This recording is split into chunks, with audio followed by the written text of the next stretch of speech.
Hey guys, Dev here at WeBuyHouses.com. Welcome to the Cash Offer Masterclass, episode number 85. Today we're looking at this beauty right here. This house is in Cedar Park, Texas. That is a suburb of Austin, Texas. And why did I choose this one today? Well, I chose it for this reason. I often get calls from wholesalers and they'll ask this question. They'll say, can you tell me what your buy box is? Can you tell me what type of house you like to buy so that when I find such a thing, I'll know it's a good fit for you. The answer is this house right here. This is a typical real estate investor flip kind of deal. And so when we look at the characteristics of this house, being a 3-bedroom house, it's 1,500 square feet. It's on a 0.29 acre lot size, which is all these things are right there in normal. And that's kind of what we're looking for. The other thing that makes this a great fit for a real estate investor is it's in a good area. It's near a major city. And we'll take a look at all these things. But that's kind of why we're looking at this one today. I also think this house is a hideous color. It's kind of funny. I just think, who came up with what do you call it, seafoam green or something like that? But this house, if it was just painted, would look so much better. All right, let's jump into it and kind of figure out what we can about this property in Cedar Park, Texas. This came to us from our friends at Fazio Real Estate Solutions. Cedar Park, Texas, corridor pool home. I haven't seen the pictures, so I didn't know I had a pool. 3-bedroom, 2-bath. It's exactly what cosmetic value add. Exactly what I was telling you. This is what real estate investors want. It's not too old, wasn't built in the 40s or whatever, it's built in 80. That's great. Size is great. Lot size is great. Everything about this house is a good fit. I'm kind of beat that drum here a few times, but that's my point. They say ARV, or the after repaired value for this property, is about $417,500. We will look and see if we can find that. Do we agree with that number, or do we think it's something different? And they're offering this property for $269,950. Okay, $270,000. They do say on the Big Five, no known issues. That's always good to see. It tells us it's mostly a cosmetic job. And so, everything about this looks really good. Now, I don't know if the price is good or the values. We'll find out. I'll get a little bit of a preview of what we're going to see once we get inside there. This house, again, is being offered by Fazio Real Estate Solutions. We don't have a relationship with Fazio. I use their emails for these educational purposes, like this video here today. If you do have any interest in the house is for sale right now by Fazio. And you can reach out to Jade Vaughn there at 214-646-9646. And she can hook you up with this one, or they got houses under contract all over Texas. I think they're the biggest wholesaler that I know of in the state right now. As far as just the quantity of deals these guys are finding, they are very good at what they do. Now, is this a good deal? I don't know. We're going to have to figure that out, and we will here in the next few steps. So let's just go back to where this place is. As I mentioned, it's a suburb of Austin. It's up there northwest of the city, and if we go zooming in, we can see it's right off of the 183. The highway that comes into the downtown. This is just really good access right there at the 45 and 183 junction. And if we go in, we start seeing all kinds of retail. You guys know I like to see good retail around a property because it means it's going to be seen as a convenient location. I also like to see good schools. So those are kind of a couple of things that we're looking for when we're looking at properties. And as you can see, here's our subject home. They've got an H-E-B, they've got a Target, they've got a Walmart Supercenter, they got a Best Buy, Sam's Club. They have it all. So this is, as you would expect, in the suburbs of Austin. They have all the all the good retail outlets are available, just an easy drive away from that house. So I really like that. If we go look at it on the street, we're going to see other houses that look quite a bit like it. Oh, look at that. The kitchen house. Almost looks like, I'm sure that's their name, but it makes me think of like they opened a restaurant in their house there. If I just drive down the street a little bit, what is this down here? Is this retail? Yeah, just some small retail stuff. And going into the neighborhood, yeah, it looks like a 1980s neighborhood. Houses look, for the most part, well maintained. You know what? It looks so much like some of the really, it's not like a 1970s neighborhood up here in Dallas-Fort Worth area. So we see that, and amen to that message right there.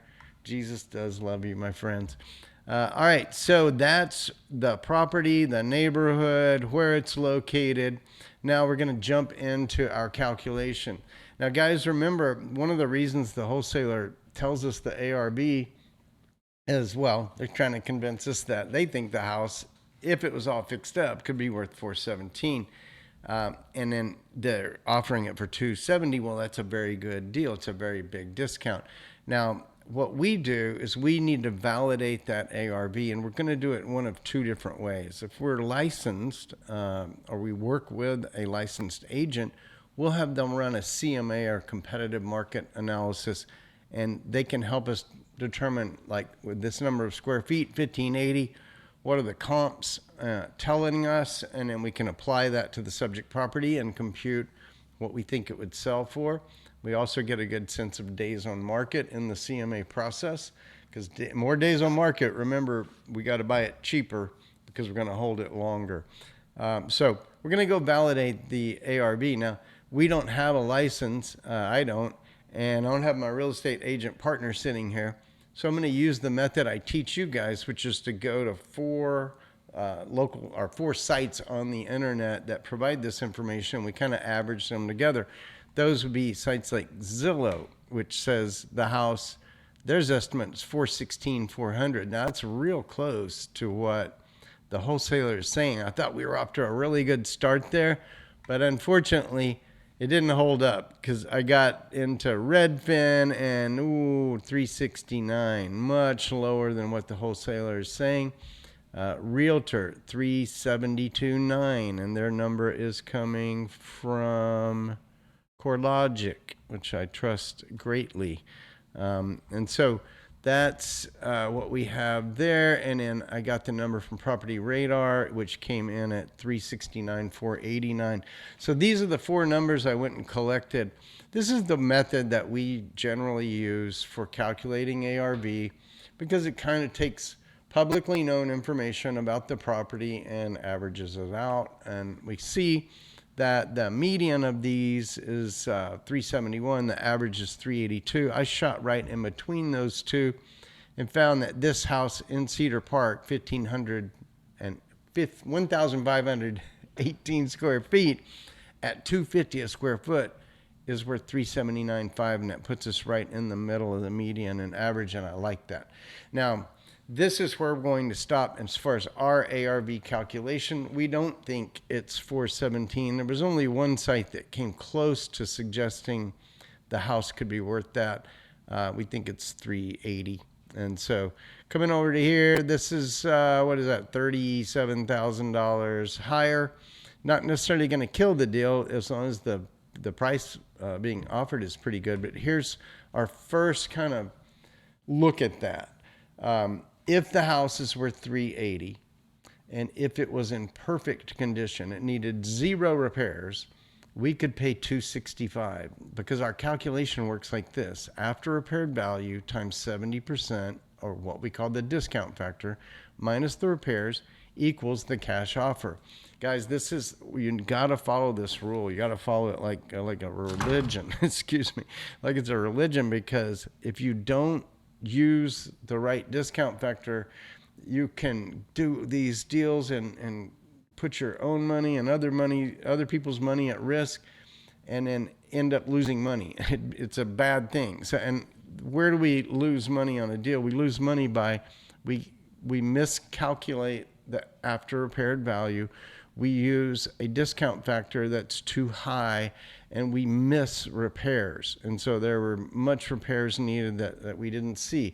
If these things happen, we can get into a deal that could really go south on us quickly and painfully. And we don't want that for you. We want you guys to make money if you're going to do real estate deals. And so what we see here is that we could pay $265 for the house if it was in excellent condition based on our ARV. And if I come over here, what do they want? They want $269. So this is the kind of the beginnings of our problems here, is that they want more than the house would be worth to us in perfect condition. And I'm pretty sure it's not in perfect condition because they say it's a cosmetic value add. Now, they did say it didn't need any of the big five or no known issues. And so that's great. You know, maybe it is just a cosmetic job. Maybe it's not that bad. So we go into the next step of our process now. We've calculated our after repaired value. We can kind of see what our cash price would be in perfect condition. And now we're going to go and look at what our repairs are. I'm pretty sure we're going to have a few to put in here, and then we'll see what we could really offer for this house as far as a profitable cash offer that we could make. Okay, so it's time to look at the house and see what we got here, see what it needs. For that, we jump into the pictures. There are a bunch of pictures here. And there are a couple of movies here. Let's see. Hang on. I saw one down here at the bottom. Video entrance movie.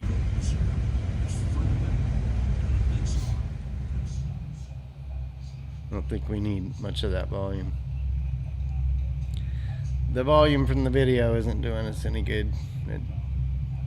I think we're driving up to it. TikTok style.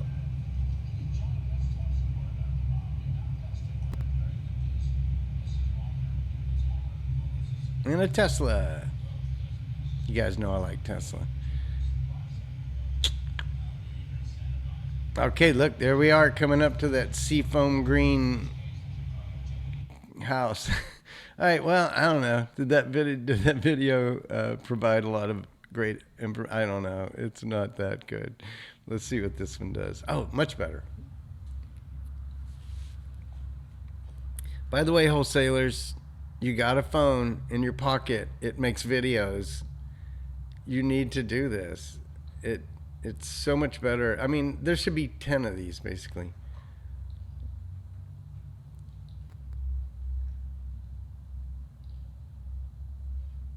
That's interesting.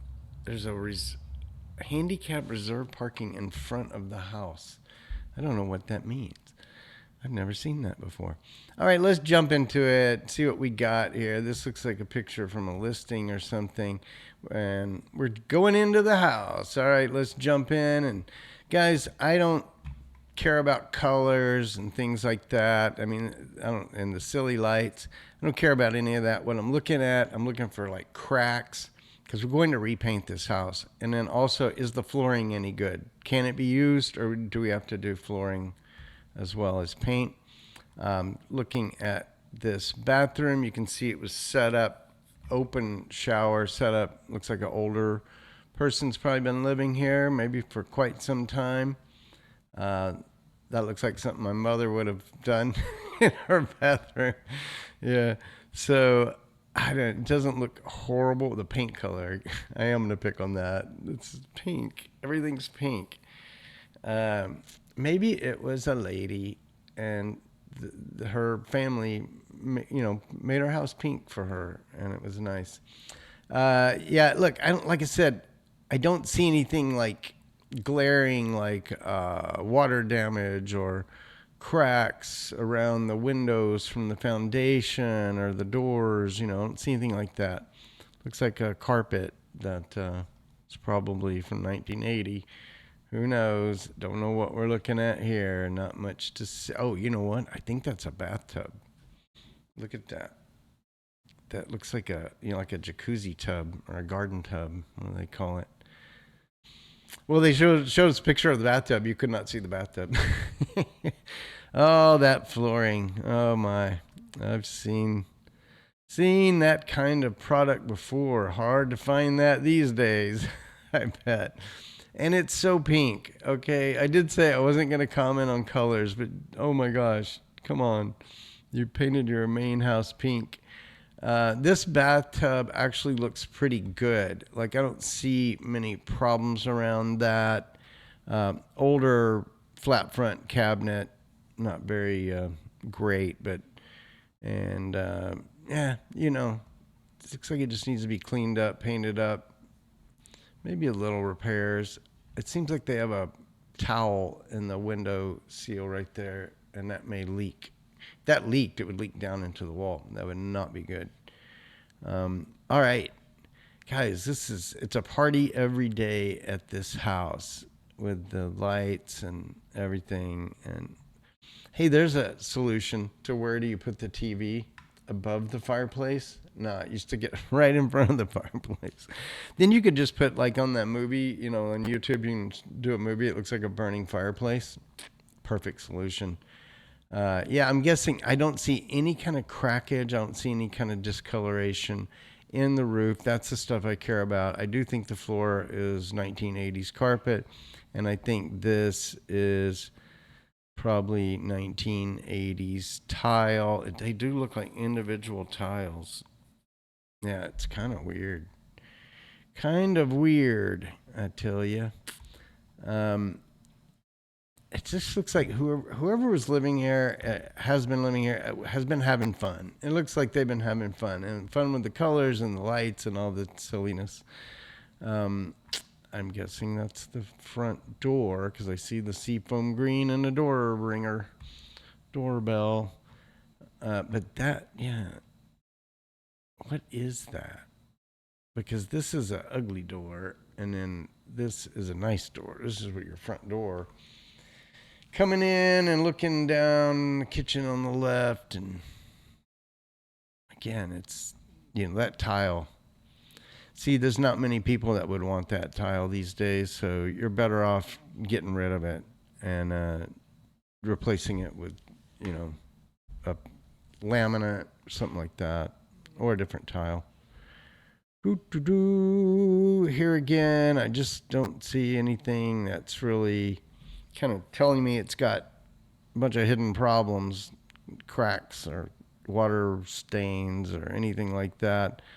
Yeah, everything looks pretty good. I'm going to step up the pace because I think there's a lot of pictures here of the same stuff. That's kind of the dining area there. What do they got going on back there?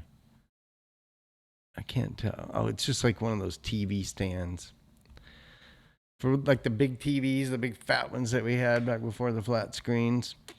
All right, here again, I see that flooring that I really do not care for. And man, so much pink. They must have gotten a good deal on that pink paint. Ceiling looks good. It doesn't look like popcorn. This looks like a really easy cosmetic. It really does. It's full, it's top to bottom cosmetic, and it does need exterior cosmetic as well. These people were into some weird colors, with the pink and the green pastels, and then that carried over to the front. I'm pretty sure that's a pink dog here. What is going on? I'm pretty sure that's a pink dog. I don't think you're supposed to do that to your dog, but I don't know. I'm not an expert, but the colors just got all over everything, including the dog. The water heater looks good. Like that it has a pan under it. It's an A.O. Smith. I think those are from Lowe's, if I'm not mistaken. Lowe's or Home Depot. They all got their house brands. It's a house brand, basically. And it looks fine. Wait, what's going on up here? Anything weird? It's hard to tell. Hard to tell right there. Yeah. All right. So now we are in a bedroom that has a refrigerator and an exterior door. Remember earlier I couldn't figure out if that was the front door. I think this is the exterior door that we were seeing, and then it had a doorknob, and This is set up. It had a doorknob. It had a doorbell. This is set up like an apartment, kind of. Like it's got table, some kitchen appliance type things, bed. Yeah, this is kind of set up. I think somebody's been living here, kind of as a maybe live-in help. I took care of my mom in hospice, and you have all kinds of supplies like this. So probably had somebody in a hospice situation, and this, I'm guessing, is where the caretaker lived in this spot right here. That's just my guess, man. It could be just a relative. Could be this gentleman right here. Maybe this is his spot. Maybe it's his escape from the pink, by the way. He's like, I'm leaving the pink and green and I'm coming back in here to paneled walls of the 80s. Yeah. Paneling on the walls. People really don't love that so much anymore. It's kind of an interesting light situation here. We've got, this is the laundry room and it's paneled. I would probably, for stuff like that, just paint the paneling there, maybe replace it. That is a door going out to, I think, a carport. Yep, or garage. Oh, there's the pool back there, getting closer to that. We're in the garage. Look at this. I think, is that ice? I'm wondering if this is from that ice storm that we just had a couple of weeks ago.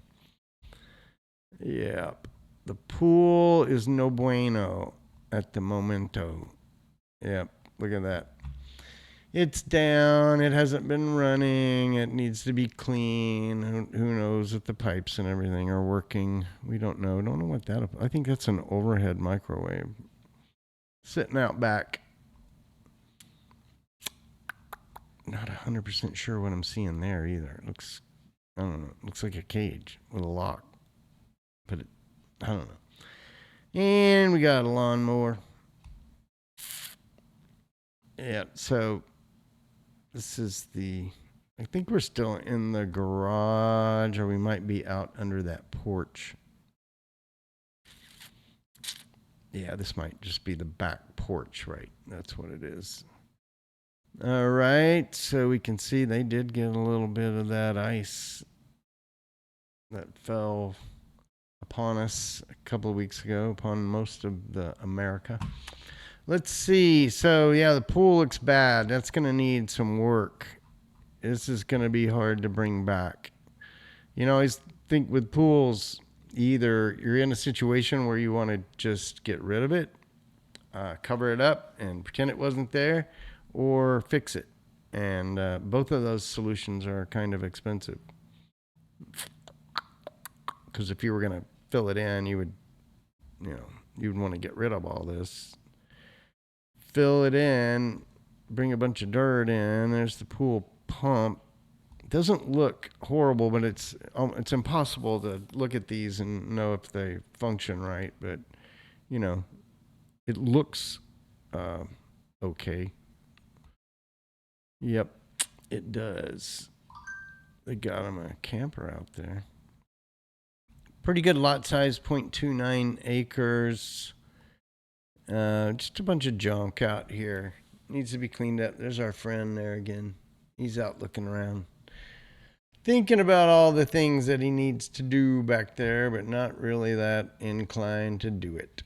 That would be my guess. There's a little gas pump. A little old-timey top of a gas pump. All right. So we're just in the yard now, kind of looking around. We get a better look at the pool. I'm sure you guys wanted to see that. Look at that. Don't fall in there. That would be gross. Oh, it would be so bad. It would be bad. All right. Looking for any kind of structural issues here. Looks like the fascia might have some degradation right there, perhaps some water damage or issues. You see that also over here. So that needs to be looked at as you're doing the walk around. You can also see up here, this I think is mostly just paint coming off, but that could be decay or rot, and you definitely want to be looking at that. So the whole house needs an exterior paint, and I'm going to add to the cosmetic for that purpose. And I think we've looked at this one pretty much. They've given us a lot of pictures, and the main thing that I take away here is these cabinets are not good. These flat fronts, they have no style, and of course painted this green and pink is obviously has to be redone.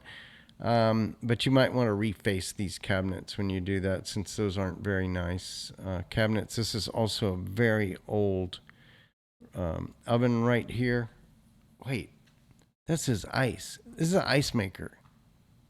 I thought that was a weird looking oven. That's a oven. Okay. Up top. And yeah, I think that is an ice maker. Yep, thin, thick. Yep, look at that. Interesting. We got him a big old ice maker there in the kitchen. What is this? There are many mysteries in here. Many mysteries. Like that. Oh, okay. That's just somebody getting out of a chair. I was like, what in the world? Yeah, backsplash looks, I don't know, like a vinyl product or something. These cabinet doors have got to go. This is really old. Now we are looking at the oven, which looks kind of like the ice maker, to be honest. This is more like what I expected from a 1980 setup. We did have digital back then, but it's, to make this house like worth 417,000, you'd have to replace all these appliances. You'd have to replace all these cabinets. Just looking down the hall, carpet everywhere's got to go. And here's a bedroom. And again, I don't see cracks. The ceiling looks pretty good. I don't think that's popcorn. I think that's just texture. Hope so. So, yeah, look, I think we've seen, if I was serious about buying a house, I'd be spending a little more time, kind of looking for anything I can find in the pics. But, it's a cosmetic. We kind of got that. We got that first couple of pics in here. Look at the more pink. Hang on. More pink. Some of the carpet doesn't look horrible, to be honest. Older people tend to take care of stuff. But the moldings are not very detailed, and then the cabinets, both in the bathrooms and the kitchen, just, the lowest of builder's grade when they just have a flat front piece of wood like that. There's no trim or anything, and it just, doesn't look that great. That looks like a closet. No, I think that's that bathtub again. That's a bathroom. This place confuses me.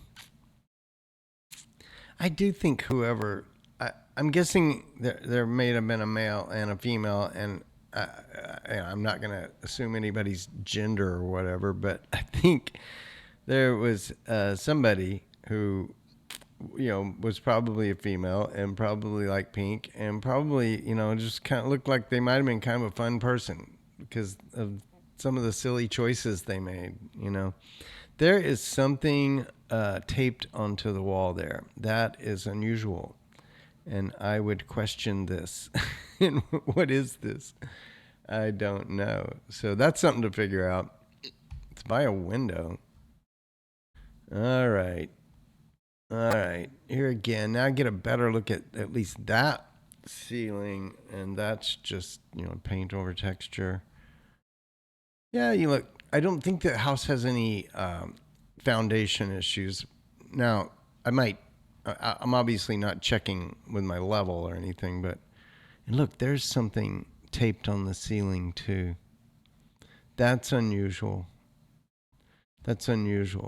Now, they may have taped off the vent because this was just used for storage and they didn't want air coming in here.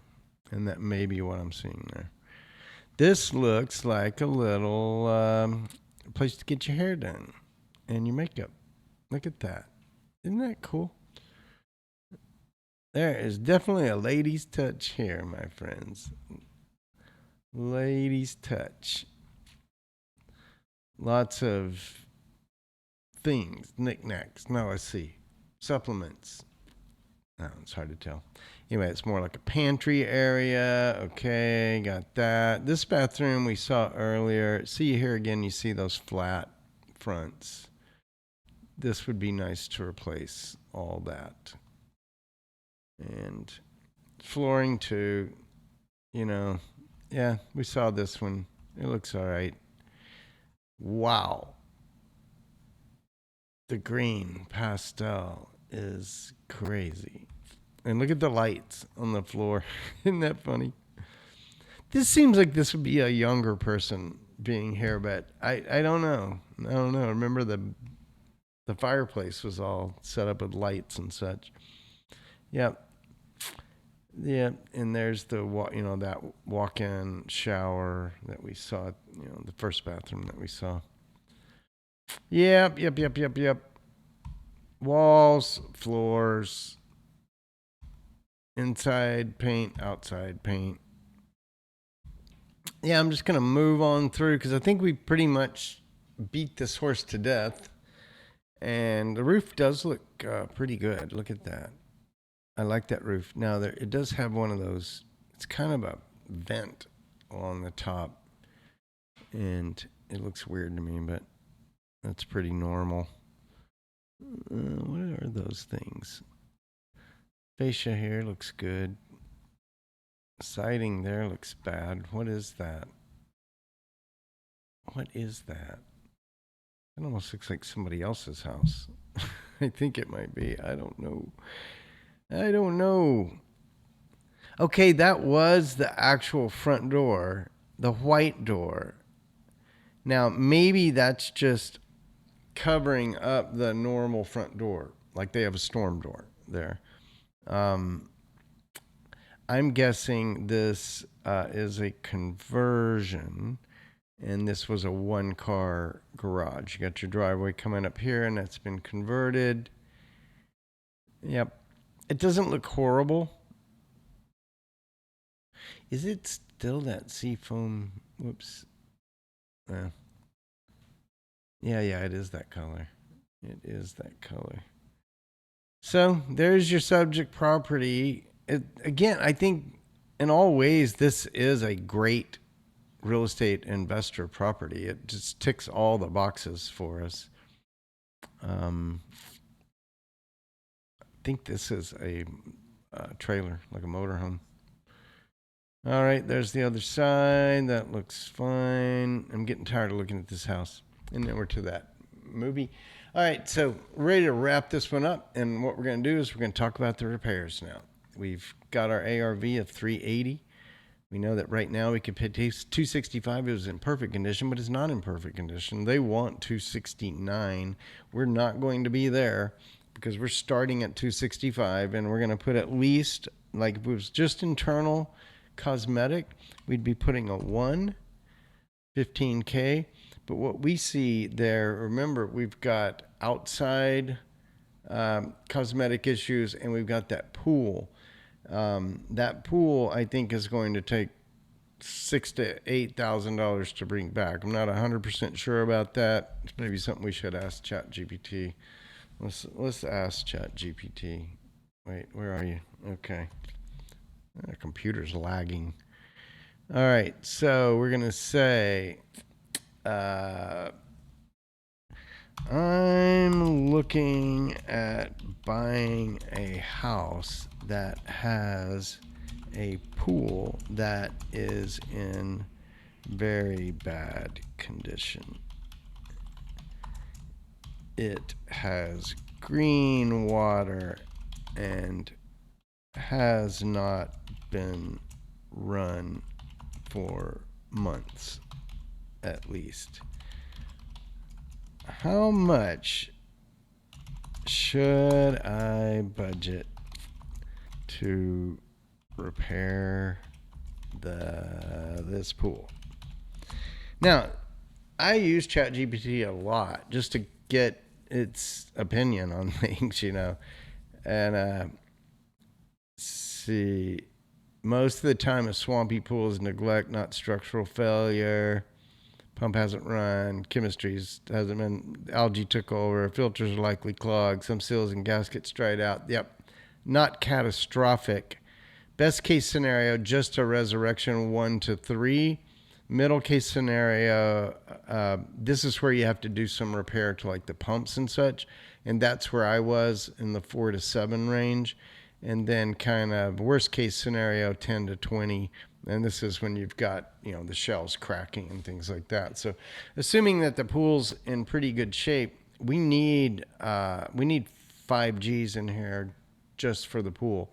So what I'm going to do, and you guys have seen me do this before, if it's just cosmetic on the inside, I go with 1, which is 100%. If it's cosmetic on the inside and outside, I'll increase this sometimes to like 1.5, give me, in this case, $7,000 to work on the outside.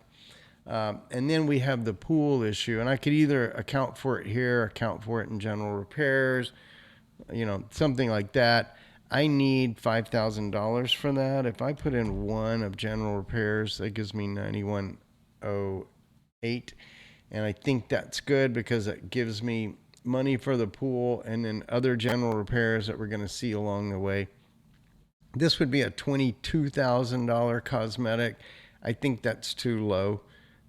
We need to do floors and ceiling, and we need to do floors to ceiling, and we need to do inside and outside. I'm taking this number to a 2, and that would give me $30,000. So this is basically what I think this house needs. If the house, we could get it cheaper, this would be the perfect real estate investor flip house. Okay, it's the perfect size in the perfect place. And I like the house. I like the house a lot. But what we found is that it is a pretty significant cosmetic work, particularly considering that it has the pool. We're going to need at least $40,000 of repairs. And so that takes what we can pay to for the house down to $226. So let's just look at our calculation again, guys. This is where real estate investing all happens, right here. You have to buy it right. If you don't buy it right, you can't change the house. You're stuck with it, and you can't change what it needs. You've got to fix it. And so if you don't buy it right, you can lose your shirt in real estate. And so we need to buy this house at, the after repair value is $379. We're using a 70% discount factor minus the repairs of $39,468. We can make a cash offer on this house at $226,182. They want $269.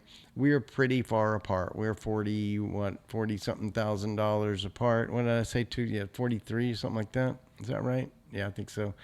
And so perhaps they got a good deal in this house, and they'll be able to come down a little bit and meet us somewhere closer to the 226. But that's where I would need to be on this house. I think the ARV is really hurting us here because they think it's 417.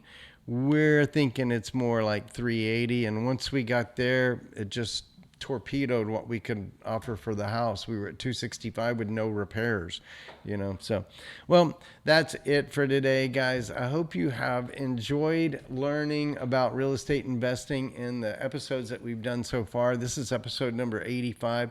I've gone to doing these just on Tuesdays and Thursdays because I have so much going on in the business right now, and we're developing new things with AI and all kinds of crazy stuff. So we're pretty busy these days.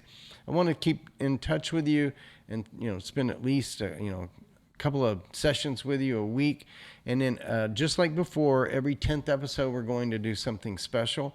I think in the next episode, which will be episode number 90, I think I'm going to do an educational show on using AI. And that's one of the reasons that I use ChatGPT today, to just show you how we could use AI to help us make assumptions and estimates and things like that as we look at these properties. So that's it for today. Oh, by the way, if you have a house that you would like to sell fast for cash, go to webuyhouses.com, put in the address, answer the questions. We will hook you up with one of the top real estate investors in the country. And if you are one of the top real estate investors in the country. We want to work with you here at WeBuyHouses.com. So reach out to me. I usually have a screen that I put up with Mike's name, and but down in the description, you'll see Mike's phone number. Reach out to Mike, and he can tell you all about how this works. We only work with accomplished professionals because that's the promise that we offer to homeowners, is that we can connect them with an accomplished professional. So if you're newer, man, we can sell you leads, we can work with you in other ways. But as far as WeBuyHouses.com, we're looking for the top pros in America in the markets that are still open. So that's my message for you today. Be sure to subscribe, like, comment, all that stuff that YouTubers tell you to do. I guess I'm a YouTuber now. This is my fate. All right, guys. Love you. Take care. Have a great day.